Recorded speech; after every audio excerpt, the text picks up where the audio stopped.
So, hi everyone. I want to do a very, very quick vlog about the etheric implant removal I experienced last night with Sarah Adams in her multidimensional group.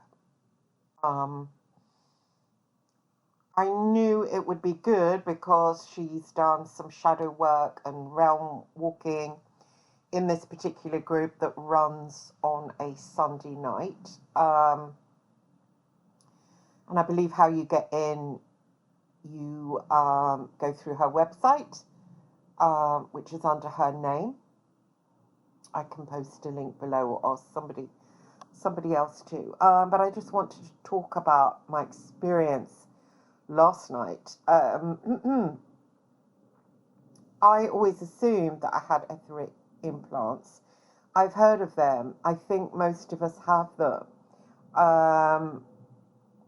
Because what happens, those that cross over, go to the lower astral, the controllers of this world are also active in that world. The human beings that repress us here have spread and repress us there. So they have a lot of ownership of the realms. It's not that when you die you completely go into spirit. When you die you go into an area still controlled by humanity, which isn't good.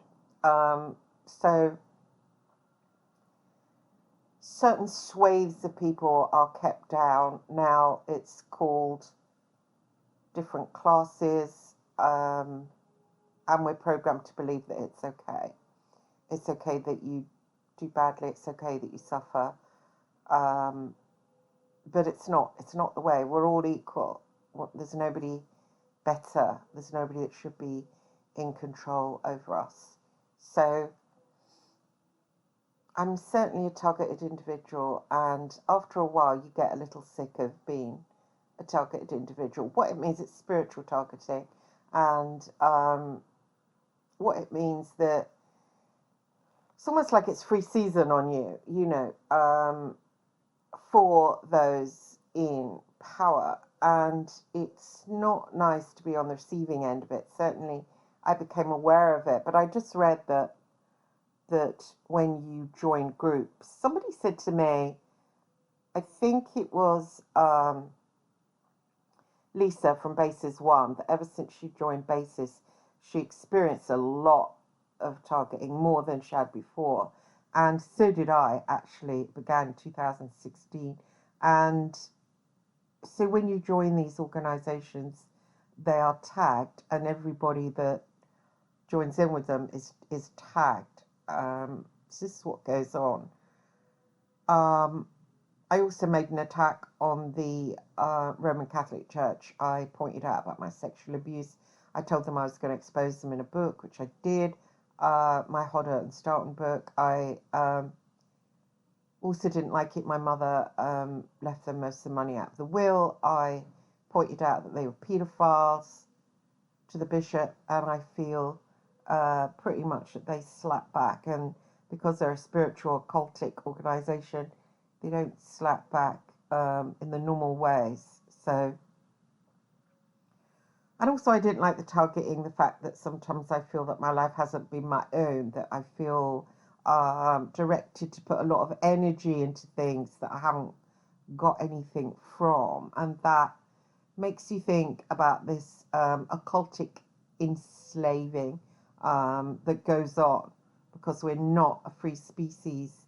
So I was excited to do the etheric implant.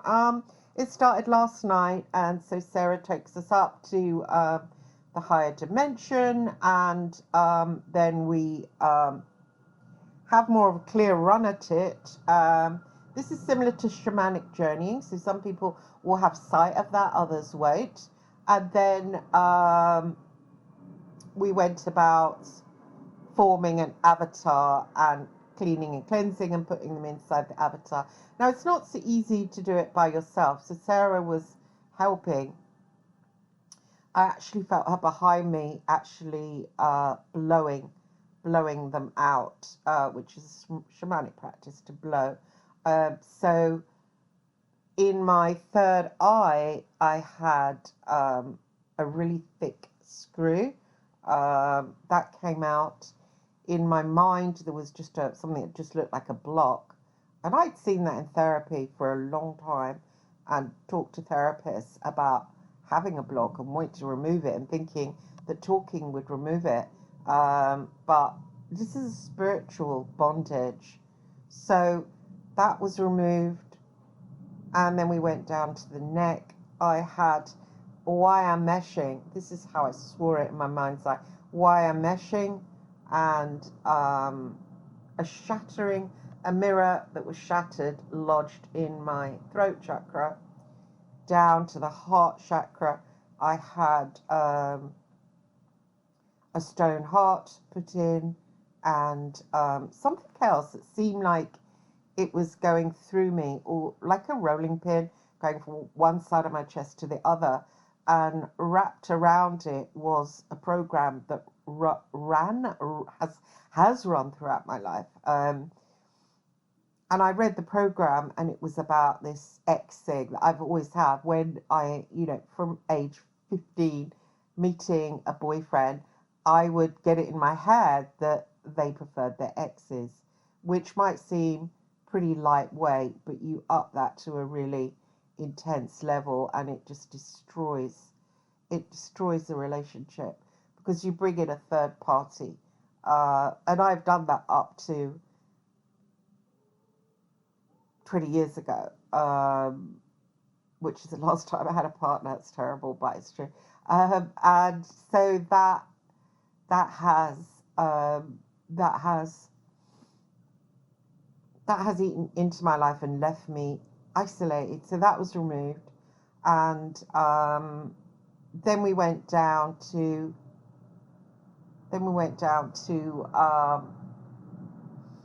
there were blockages in my solar plexus chakra, and then we went down to the sacral chakra, and I actually felt something come out of it that felt alive. It felt female, and it felt alive, and I suddenly realized that being drawn to really, really dark men, really, really pure evil men, which I'm sure has had a huge effect in my life, was that. And when I think about it, it's almost like a hunger. It's almost like I had something in me I needed to feed to get near them and their energy. And it was that entity attached to my sacral chakra. And then I looked into that, and that was from my father's sexual abuse. So my father, when I was 6 years old, had sexually abused me. So that implants that there, because it implants shame, guilt, all manner of darkness, self-loathing. So it implants that there. So that was removed by Sarah. And then we did legs. I saw mining calipers, that was removed, and great big heavy shoes on my feet, that was removed. And then like a rubber insole on the bottoms of my feet, which is where nerve attachments are. There was also a door in the bottom of my feet I've often been accessed and pulled out of my body by dark magicians. Aquino, certainly, when he launched an attack on me, pulled me out by there. So that was removed. In the palms of my hands, I started to see nails. They were removed. There was scourging where my mother had whipped me on the backs of my legs. They had like little leeches in them that were alive, which I've never really gotten over those whippings. And they were removed, like these little leeches that were alive were removed from the marks, and then they were filled up with gold. So they were removed, and I got the knowledge that whatever it was, access to my adoptive mother, had made her scourge me in that way. And it was pretty bad stuff to a child. It's good she's not alive. I confronted her about all of this and about him when she was alive. She just sat there, and she had the book I wrote about it. the one published by Hodder, Under the Chair. I mean, it was just weird. And then when I'd finished, I went over and spoke to the neighbour. That was weird. And she just looked at me. But I just wanted to get it out there in reality, because it had been so denied, and it's certainly denied by my cousin Dolores over there in Ireland, who really enjoyed my father, who really liked him, and feels she has to stick up for him. And so he's not a paedophile. He was a very good-looking man, so he does get women run to his aid. Excuse me.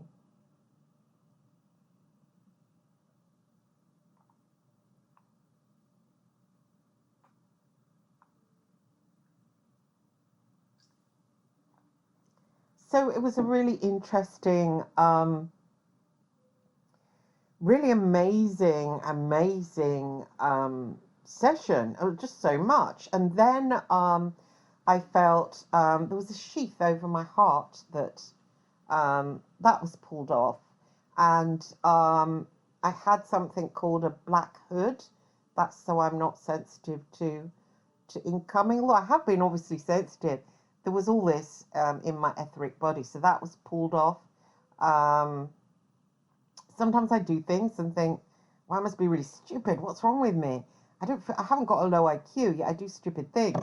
So that is from this black hood over the etheric body, which dulls the senses. Obviously, the sheath over the heart dulls the senses when it comes to love. And obviously, that in my sacral chakra, that needs feeding and makes me think, well, it's just a normal sexual attraction, but how come I'm only attracted to men that are really pure evil? I never really understood that, but that was because that entity was there and I had to feed it, which is horrific if you think about it. But so many people, millions and millions of people, have the same thing going on. We're like a species that is infused by another species. Um, these these cults that do these kind of things, they're put there by malevolent ET that control us and feed off our pain, and the cults here that are hybrid humans that are on their side. And this doesn't just go on in the physical, they've got charge over the lower astral, going up to the higher astrals. They're there. So that's fun. For anybody involved in the occult, they have to be aware of all this. This is why when you see these people saying, oh, I talk to angels, well, you don't actually, or you'd be magicked up. You know, they shun the occult, but to enter into that world, you really do have to know your stuff about magic. And it can take years to study all that's been written and to become proficient, to work the tree of life, to work the Kabbalah, to understand the whole issue. And you do need to get entities on your side. There are demons, and you do need to know how to deal with demons. I would never attack a demon. Um, they're there. You can't. Oh, I'm just going to go over there. Well, they're there. They're everywhere. They're here. We just don't see them and deal with them. So these etheric implants that are prolific in all of us, these are the things that do the targeting. So if you're targeted, it's because of them. They give out like a signal to others around you that might be part of the cult, that might be hybrids, that you're easy meat, that you're enslaved, that you're locked down. Therefore, you're not like them. Therefore, they will act against you if they feel like it. It's almost like, I don't know, it's almost like, I suppose, a tiger being put in with sheep. If the tiger is bound up, the tiger has a hood over its head, the sheep will probably bite it a little bit. It's different from them. So this is what goes on with humanity, and this is how targeting takes place. And it was very powerful what Sarah did. I actually think she's a benevolent ET. Perhaps a walk-in, a recent walk-in, and I mean, in the last 5-6 years, a recent benevolent walk-in extraterrestrial, because it's not normal to have this power and knowledge, and it's great. I mean, it's amazing. I'm freed. I'm sure there are deeper. Next week she's doing the deeper, going deeper still, and activating the light body. Now I'm sure that there is, and the good thing is when you join her group, you've got access to all these. You have access to that. You have access to the other recordings that others have already experienced, and they're just as powerful when they're not live, which is just awesome.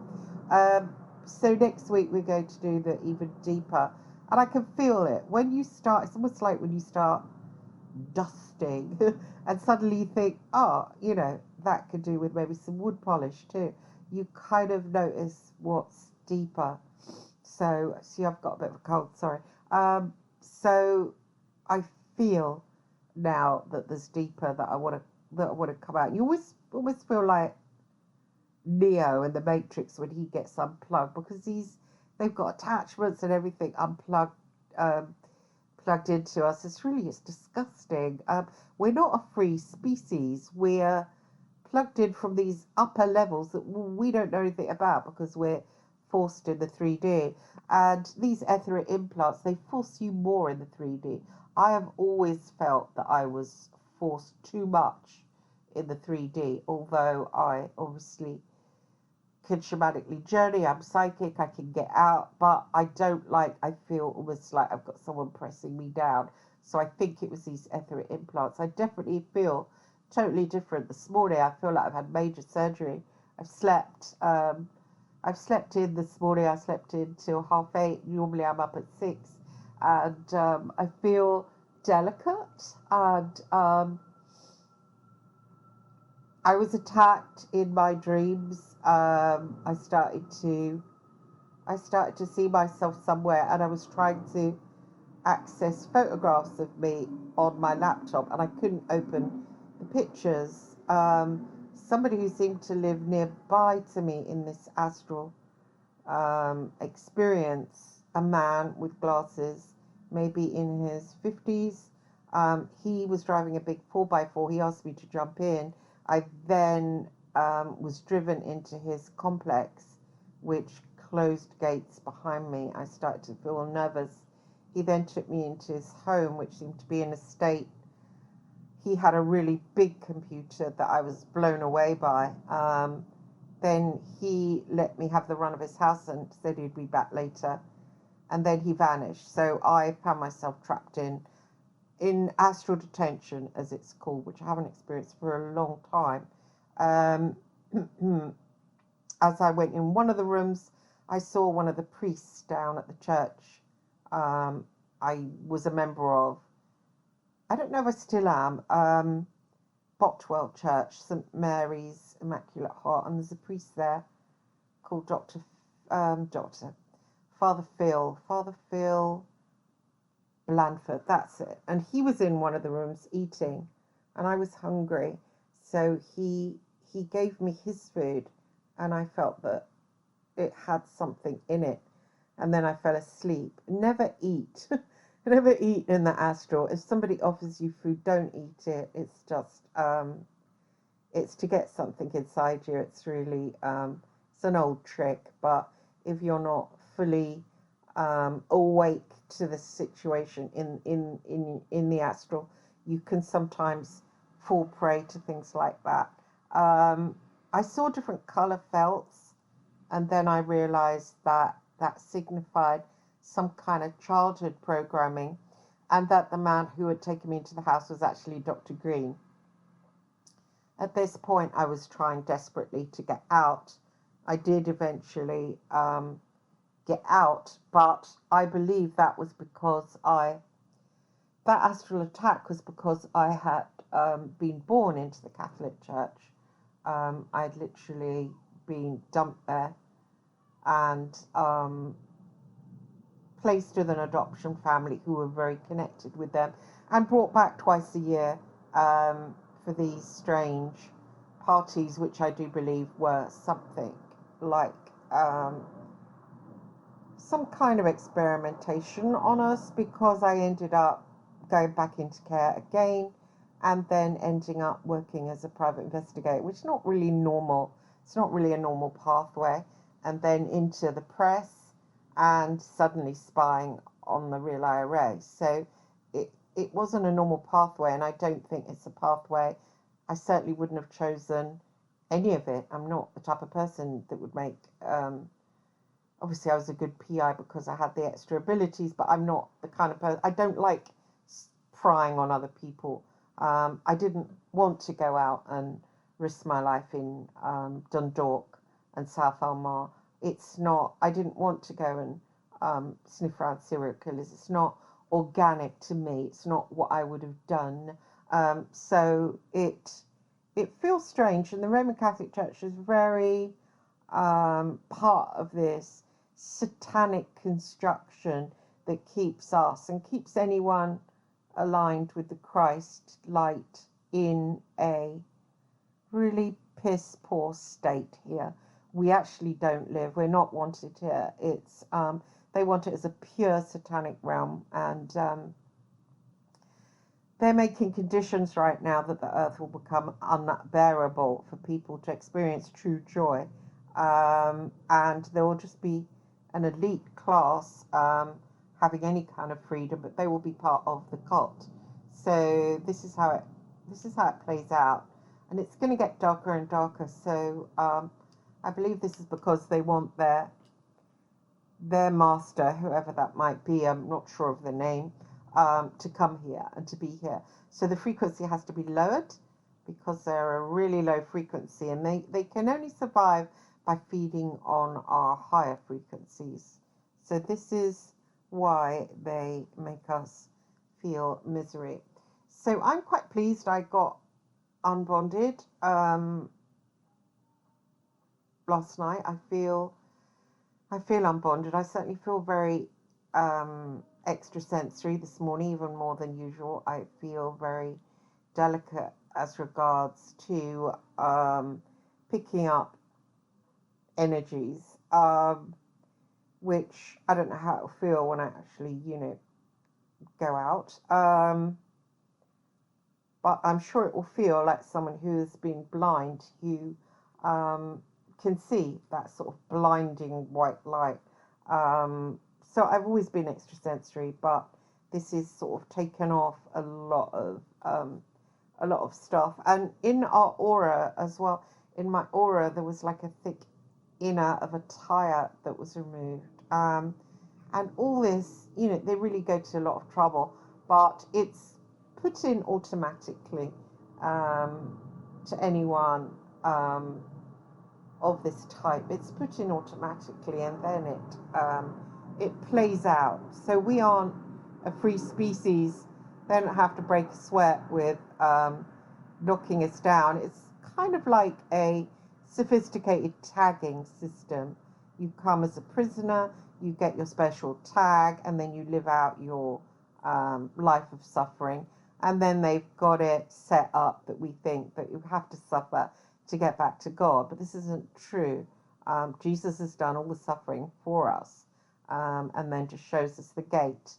And of course, we do have to show kindness to others and to monitor sin. And whenever we feel like committing a sin, whenever we feel hatred, wherever we feel we can't forgive others who sin against us, is the time to become more aware of around that, because Christ said he is the gate, so we have to become like him to get through the gate.